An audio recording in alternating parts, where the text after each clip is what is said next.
Hi, I'm Lola. I'm 13. My pronouns are she, her, and I'm transgender, obviously. I am a patient at Lurie Children's Gender Clinic. I'm so proud to be your host today, and we're here to stand up for Lurie Northwestern, and the federal government, to say that all trans people deserve access to life-saving, affirming care. Yay!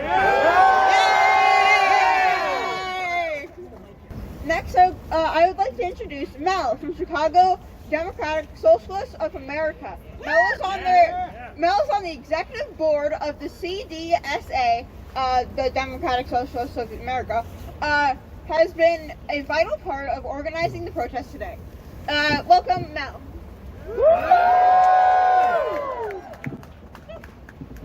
Thank you, everyone.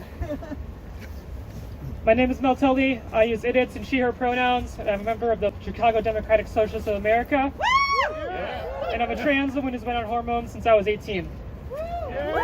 It's not every day that you stand outside a hospital for hours at a time in the middle of winter. But here we are at a second hospital for the second time in 2 weeks to demand that trans people get the health care that they rightfully and legally deserve. I'm ready to fight, and I know you all are too. But let me first tell you what I've been thinking about these last few weeks. Why is it that so many media outlets have been willing to launder Donald Trump's narratives into something coherent or legitimate? Why is it that Democratic opposition in Washington has been so tepid once the moment calls for more than just words? Why is it that it feels like we've entered a new, inescapable political paradigm? Who decided this? You can hardly say the people. Trump barely squeaked into office, winning the popular vote by only 1.5%. His Republican majority is one of the smallest we've ever seen.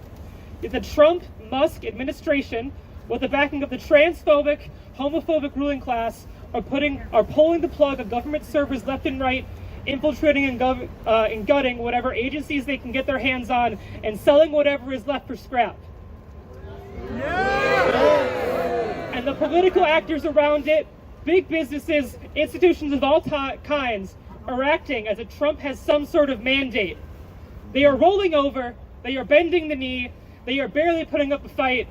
Many like it. They act like no one else has a say, like no one can say no, like they need to comply in advance to this unbridled fascism. So I ask you, will we comply in advance? No! That is why we're here today. Because people at the top of these hospitals, whether it be Northwestern Hospital administrators or Lurie Children's Hospital CEO Tom Shanley, they need to be reminded of a couple things. For example, Congress writes federal law, not the president. And under state law here in Illinois, denying gender-affirming care as Lurie's is doing is illegal. Tom Shanley seems to have forgotten that hospitals have a responsibility to their patients, not to any stooge from the federal government. He's forgotten that Donald Trump isn't the only political force that exists.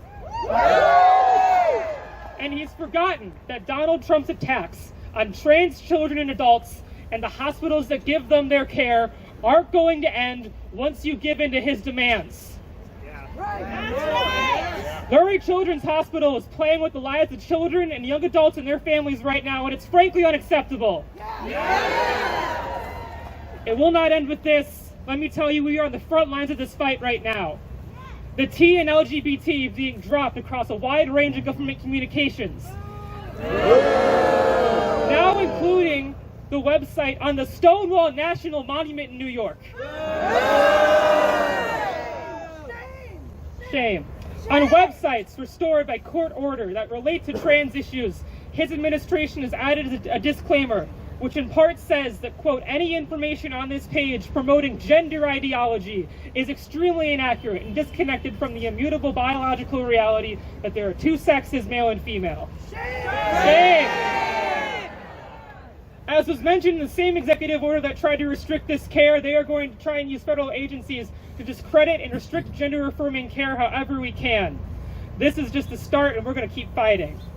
And thankfully, while we face down these threats from the federal government, we have laws and politicians in Illinois here to protect us.